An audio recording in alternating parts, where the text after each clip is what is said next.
These last few years have made us question everything: our relationships, our jobs, what constitutes an office, and who we are. In a world filled with chaos, confusion, and uncertainty, it's time for some clarity. It's time to start understanding one another. It's time to start understanding ourselves.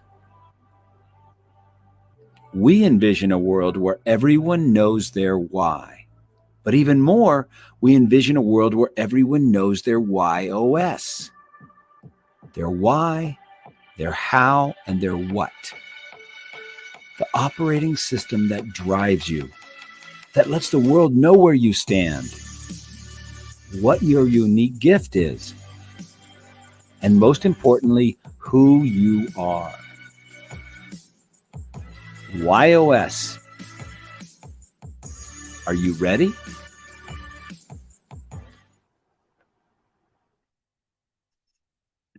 Hello, everyone, and welcome to Why Not Wednesday. Today, we have a very special guest. I am talking to Joanne Black, who is, let me tell you a little bit about Joanne. She is America's leading authority on referral selling, the only business development strategy proven to convert prospects into clients more than 50% of the time. As the founder of No More Cold Calling, LLC, Joanne helps salespeople, sales teams, and business owners build their referral networks so they can quickly attract more business, decrease operating costs, and ace out the competition every time. Welcome to the show, Joanne. Thank you, Dan. I mean, it's always a treat to talk to you, but especially today. Well, it is always a treat to talk to you. I have yet to have a conversation with Joanne Black that I didn't learn something new, something important, something that could help us here at Y Institute grow our business, something that can help us be more effective, and something that could help us connect with people better. I was just talking to Stu Hynek a few weeks ago, and he wrote a book that was called How to Get a Meeting with Anyone. And I said, between Stu Hynek and Joanne, no one should ever have to cold call again. Joanne, that's a big part. That's the name of your company, No More Cold Calling, LLC. What does it mean that you should have no more cold calling? I debated with the name. I remember. So it's the work we do is the opposite, which it's all about referrals. But I debated, is it no more cold calls or no more cold calling? And I was being videoed for something or other. I don't know. It was like 27 years ago. And I said, what's better? And she said, oh, no more cold calling rolls off the tongue better.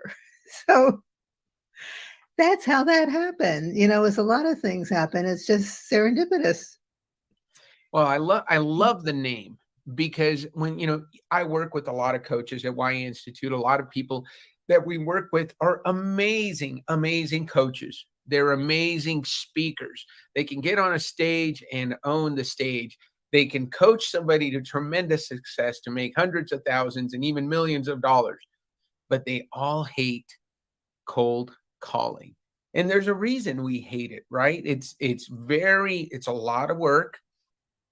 It's a very low return on investment, but you've got a system that allows you to succeed without having to do cold calling. So what brought that on, Joanne? What made you one day say, you know what, this is not good? And then what made you decide to make a business out of it? It was 1996, Dan, and I was working for my second consulting firm. And my colleague said to me, Joanne, you should start your own business. The economy is great, which it was then. And I thought, okay, I'll do it. When I think back about it, my first client was a referral. In fact, my first job out of college was a referral. So it was all over our lives. At any rate, referrals weren't even on my radar. What I wanted to do, I thought, was work with small companies to create a sales plan within their business plan. Because back then, You couldn't find sales with a magnifying glass anyplace. It happened, and this is serendipitous, as I just said, that at the same time, they were doing a customer satisfaction survey of 50 of their best clients. It was several rounds, and I added this question on the last round. Would you be willing to be a referral to this client? It was a 7-point scale, 7 high. My question came back 6.5. So my next management meeting, I said, 50 of your best clients are saying they'd be glad to refer you. Are you asking? You can guess the answer. It was no. It was no in 1996, and it's pretty much no today. But at any rate, turning the clock back, I reflected on my years of sales and sales management experience and knew my best business had come from referrals. But I needed to do what I call my feet on the street research. And I asked sales execs and salespeople I know, do you like to get referrals? And they gave me this long list. Oh, we know all of that. We know referrals are great. And then I said, that's terrific. Do you have a referral methodology, a process, a framework with a strategy, metrics, skills, and accountability for results? Well, the answer was no in 1996, and it's no today. But that's what started me. That's what I call my feet on the street research, because for me, that's the most important. What are people saying? What do they believe? What are they hearing? And that's how it started. It's not what you say about yourself. It's what your clients are saying about you, right? Right. And I think, in both of your books, you've got, your first book was this one, right? Yeah, that's the second. That's a second book. So let's talk about the first one, because that's the name of your company. It's No More Cold Calling. But cold calling. Yeah. So Yes. we're talking about something, fairly simple here. Don't reach out to people. You mentioned something in the intro before we got on, how many phone calls and emails, unsolicited emails you have of people talking about themselves. So again, it's not what you say about yourself, it's what others are saying about you. Tell me what you do with those emails and what we can expect happens to those emails that companies are sending out by the hundreds to people that don't know who they are. Yeah, I must get minimum 50 a day, and I put them in junk, and I look at some of them because I want to find out what in the heck are they saying. And they all start with, hope you're doing well. This is the dumbest way to start. I mean, really, it's a filler. Right. And then they start talking about themselves and telling me why they know about my business and I should talk to them, which is absurd. Therefore, they go in junk. But, I still get them from different people, different companies. And today they're all automated. We know that. So the same email goes, I don't know how many people, thousands probably. And they're just a waste of time, whether it's a phone call, whether it's email or social media. Because on LinkedIn, how many invitations do you get that people just click a button and say, please join my network on LinkedIn or whatever it says? That's not connecting with people. Yeah. And then sometimes when I connect, then they pitch me. Immediate. And maybe not right away, but maybe later. I said, what? This person's sending me a sales pitch. So I go to their profile and I remove them from me. Yeah. Not interested. It's just a waste of time. I think they're working the numbers. They must figure if they send 1,000 of these, they'll get X number of people engaged. Right. But that's not engaged. I mean, people do business with people, period. Yeah. I know we can talk about AI and all that stuff, but bottom line is when we sell services, our product is us.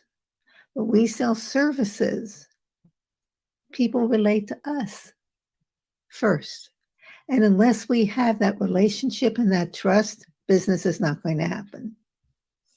Well, Joanne, we were introduced to one of my favorite people, Larry Levine and Jackie Joy and Daryl, who are part of the Selling from the Heart. I like to call them a movement, and they talk about the importance of relationships and trust. How can you build trust? By just cold reaching out, and even when you make that great connection, right, where somebody accepts your connection like you did, but then you move on to a pitch that is a cut and paste, obvious, you lose someone. And what's the cost of having somebody like Joanne Black or any client really block you and then report you, which is what happens, right? You get blocked enough times, eventually the social media services don't allow you to send out messages. That's a big cost. I can't imagine that anybody would want to do business that way. I'm so glad you're out there spreading the message of the importance of connections and building trust. It is. And, when you talked about Larry, so Larry Levine, Selling from the Heart, had said, relationships drive referrals. Mhm. And I say referrals drive revenue. So it's all attached. Yes. Business is about people. Always has been. Now, we're not selling widgets. We're selling our services, which are way more complex.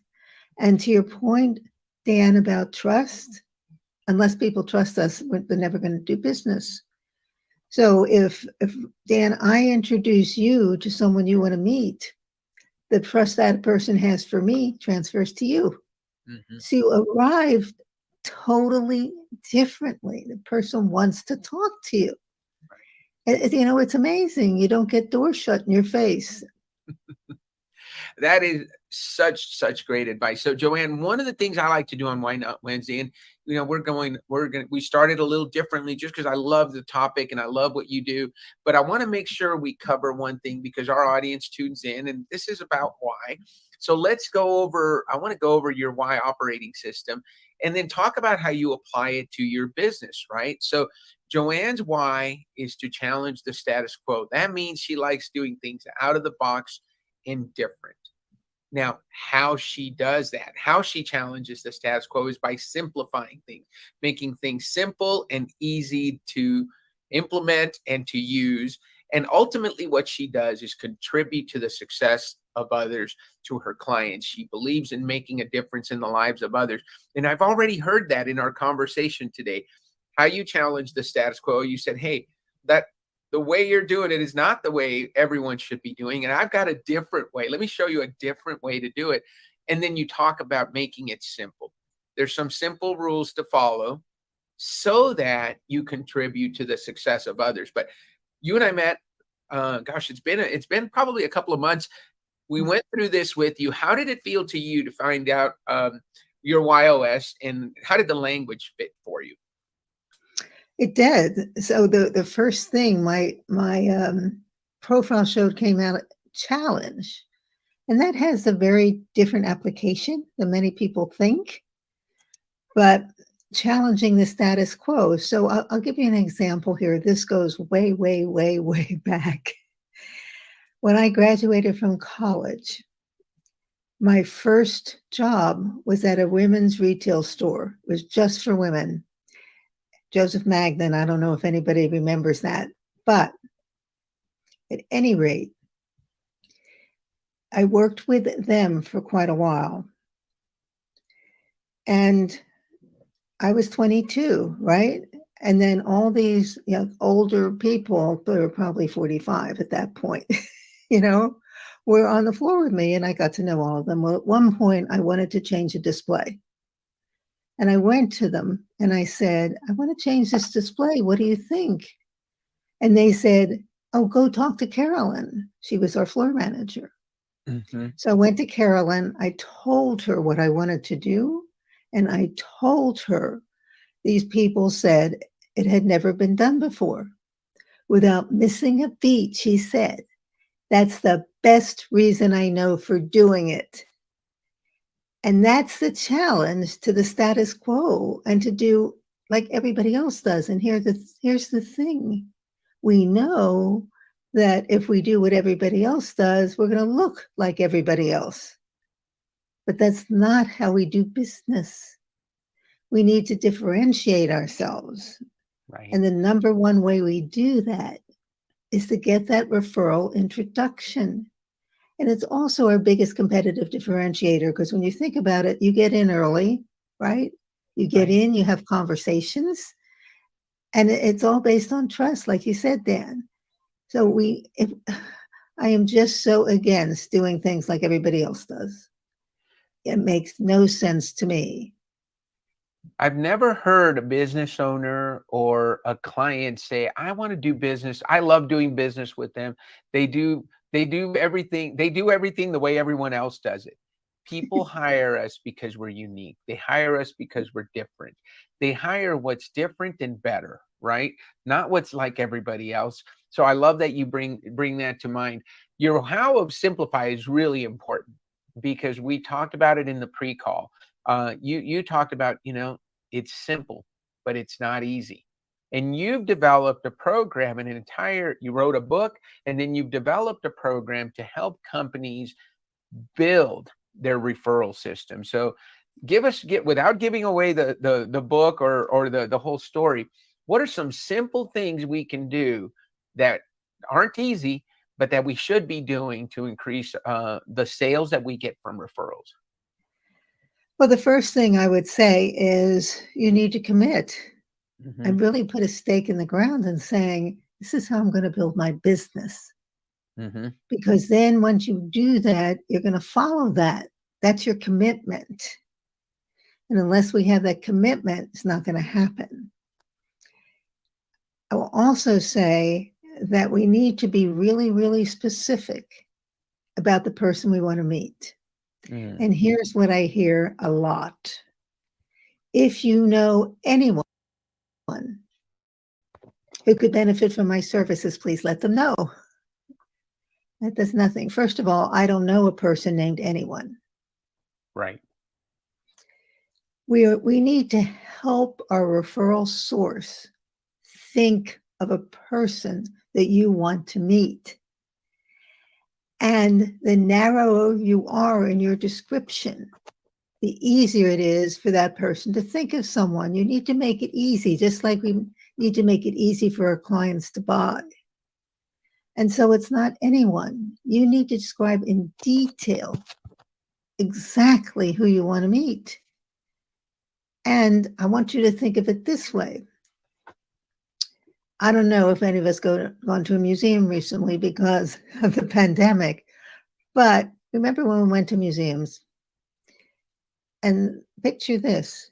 You looked at a Jackson Pollock and you looked at a Rembrandt. Well, I have nothing against Jackson Pollock. I really don't.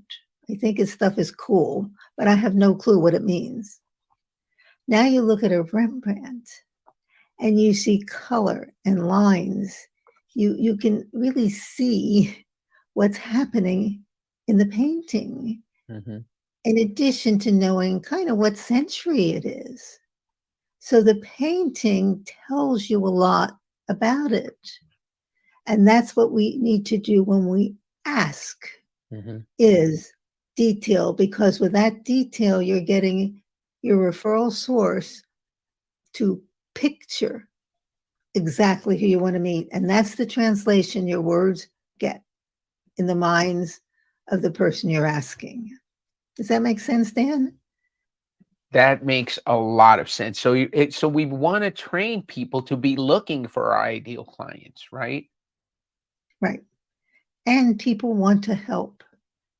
Mm-hmm. During the pandemic, there was a lot that we did like that. How can I help you? We did things we never charged. I mean, all of that. And I'm seeing that we're moving away from that now with all this, the spam that we get. But we need to help that person think of people Mm-hmm. with our description. So I'll give you an example. I could say, I want to meet a sales leader or business owner. And they need to get better at what they do. And I can work with them to get more revenue. Well, that doesn't say anything. But if I said, and these are people, by the way, who want to help. I find everybody with whom we have a relationship really wants to help. They just don't know what to do. Mm-hmm.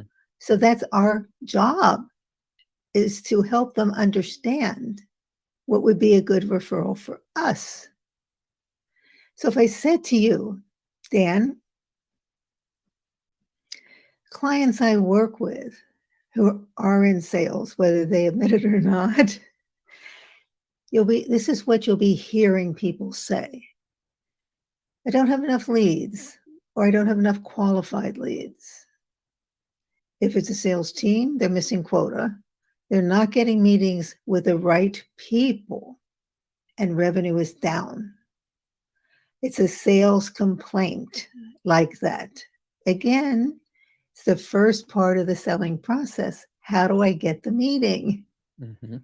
And so you need to explain for me, I need to listen to what people are saying to say, oh, you need to meet Dan, or you need to meet Joe, or you need to meet Sue. And I do that all the time. We love putting good people together. As human beings, we really do. And people want to put good people together. And so that's the thing about asking. It's the specificity. Mm-hmm. And I want to remind you, and you can have somebody say to you, whatever. So what? If anybody hears any of you saying, do you know anyone? Mm-hmm. No. Yeah. Because you need to say, the person will say, no, I don't know. Who is anyone? Nobody has that name. Right. No, I love what you say in your vision. So when we look at your vision, we talk about helping. You got to leverage the power of referrals so you get meetings at the level that counts, at the decision maker level. Because you can get all the meetings in the world, you can spend all your time in lots of meetings, but if you're not speaking with decision makers, you're not going to hit your numbers. And I love that you say that you hit your numbers without hitting the phones. Because and you talked about it earlier, and I love, it's so amazing how your WHY.os really fits in here, because we hadn't talked about contribute, which is your what? But I heard the word help come out of your mouth in the last 3 or 4 minutes, at least 6 or 7 times, because you're talking about helping people get the right connections, help people hit their numbers, help people get meetings at the right level so that they can get to the decision makers.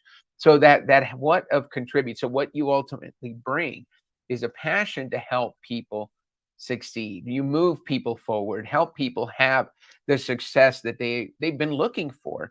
And so you talked about sales complaints. And look, I was a national sales leader for a major medical device company. I've heard them all. The leads are no good. We're not getting the leads. Our market is slow. Or our competition's getting in ahead of us. You mentioned something in one of our previous excuse me, hold on a second. You mentioned something in one of our previous conversations about the importance of talking to the right people, and then the importance of referrals in terms of getting you in front of the right clients, so that you're not wasting time, which is what we hear a lot from sales teams complaining, oh, we're just not talking to the right people, or they're getting in front of us. And that's a really key point, right? Because when you get a referral, you get in early. And if you get in early, even if the competition shows up, you get to set the standard. Tell us more about that, because you talk about that in your course. Yes. So think about it. You get in early. Everybody else is typing away. You're building relationships. And if you think back on your business, you found out a lot. They trust you already. So you hear things that other people don't hear. Believe me, I've been told things I really didn't need to hear, but it's okay. I mean, it stays with me. They know that. But you're going to have the inside track. And that's what is key. So somebody else comes knocking on the door, They may or may not get in. But even if they do, you're in. And you've got competitive information. Mm-hmm. And if they have to do a request for proposal, you better have a hand in writing it. Mm-hmm. Otherwise, your competitor will. So that's the big thing there. Yeah, I used to work in the medical device field when I was leading sales teams, and we used to talk about creating the proposal that has your unique advantages in the proposal so that no one else can really match them. Because if you have a chance to help your client create the RFP and you put what separates you from the competition as part of the criteria, then they've got a far lesser chance of meeting the criteria unless they can get in. And if you're already in there, that is genius, Joanne. I really, really love that. So let's ask you a couple of the questions that I know I have to get to because we're running short on time. Tell me about some absolutes in selling. What are some of the things you should absolutely not do? Never cold call. That means cold outreach of any kind. Right. That's one.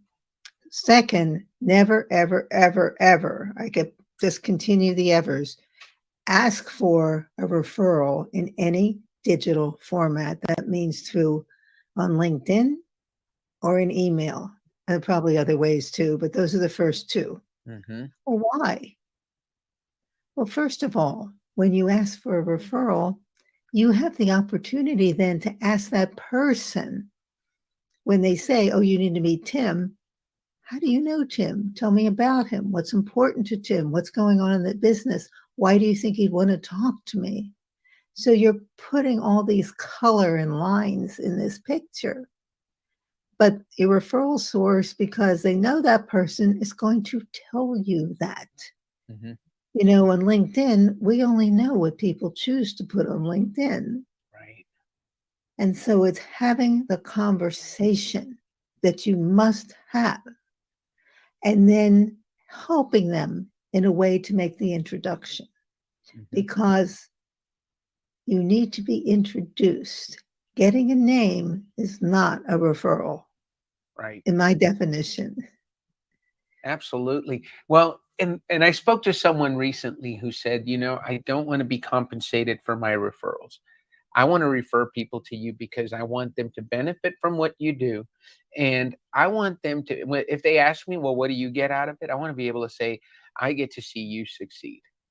I'm not getting any monetary recompense for bringing your name to them. So I really like that comment. Joanne, we're short on time, and I want to ask you about your biggest why not moment. So tell us about a time in your life, because the name of the show is Why Not Wednesday. Tell us about a time in your life that you said, why not to somebody. It was a proposal, an idea, something that was different and you had to think about, but you said, why not? And went ahead and did it. And you're glad you did. Well, this is more personal, Dan. So I remember, this goes back quite a few years, when there were a group of us going on a hike. And it was up cliffs and stuff. And then we get to this place where there is a split between one cliff and the next, and everybody's jumping over it. And I'm scared to death. I really got angry because they should have told us that. Mm-hmm. And then I did say, why not? But it was still very, very hard for me because I was scared. Mm-hmm. And the thing is, I'll still be scared doing it today, but that doesn't mean I don't need to do it. Well, there's that challenge. Why, right? You know, why not do it? How high up were you? Give me now I'm interested. How high up were you? How many people were in the group? I think there were 4 or 5 of us, and I have no clue it wasn't like some huge mountain. Right. But it was these big rocks sticking up that were flat on the top, and then there was this crevice. That was it. And isn't that a metaphor, or a great metaphor for life? I think you've said why not to leaving your job. I mean, can you believe it's been 26 years now? You've been teaching people how to build referral systems, and it's amazing. Now, are you the only can you be the only person out there that is banging this gong and saying, hey, referral selling is the way to go? Because you said it a couple of times in the introduction. Even today, companies still don't have a referral selling plan. So how can people get a hold of you, Joanne? If somebody says, hey, I like what Joanne is saying, and I want my team to start using referrals more effectively. My email is Joanne, JOANNE, at nomorecoldcalling.com. And the reason I'm giving you my email is I have two phones. I have a cell phone, and yes, I still have a landline. And I give the landline out. I have that number on LinkedIn because I always get cold calls on that. Mm-hmm. So, but if you email me and I email you back, you will find my cell phone. So that's what's key there. The other thing I'd love for you to do, invite me to connect with you on LinkedIn and reference this conversation, the Why Wednesday. You see, when people just send a standard invitation, most of the time I just delete it. They haven't given me any reason to connect with them. Mm-hmm. If I have a little time, I might look at their profile and say, yeah, and I might write to them and say something. But I've also said, what questions you have about referral selling? And I hear nothing. And after 2 weeks, I just ignore the invitation. We just have so much time in the day, and we need to spend it wisely doing the work we want to do and we love to do that nurtures us. Thank you so much, Joanne. And let me tell you, if you're listening, if you email Joanne, she will email you back. Of course, you got to reference that you heard her here on Why Not Wednesday, and you will get her phone number, because I do have your real phone number that you can get a hold of her on, and she will have a conversation with you if you take the time to reference. And I cannot give you enough. I cannot recommend working with Joanne enough. She has been a godsend, and I cannot wait to continue going through your course. That's part of your curriculum. It's on LinkedIn. Look Joanne up on LinkedIn, connect with her on LinkedIn, reference that you heard her on Why Not Wednesday. Thank you so much for being on the show, Joanne. We look forward to continuing to work with you. And all of you, don't forget to join us next week on Why Not Wednesday. Thank you for being our guest this week, Joanne, and have a great rest of your week. Everybody, thank you.